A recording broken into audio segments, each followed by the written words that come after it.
গতকাল সোমবার রাজ্যের এক রুটিন রদবদলের বিজ্ঞপ্তিতে বীরভূমের পুলিশ সুপার পদে পরিবর্তনের সিদ্ধান্ত নেওয়া হয়।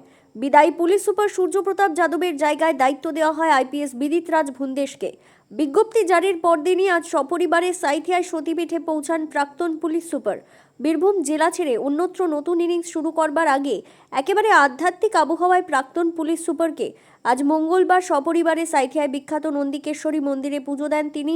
51 সতীপীঠের অন্যতম পুণ্যভূমি হিসেবে পরিচিত এই মন্দিরে অত্যন্ত ভক্তিভরে মায়ের আরতি ও পুজো করেন তিনি।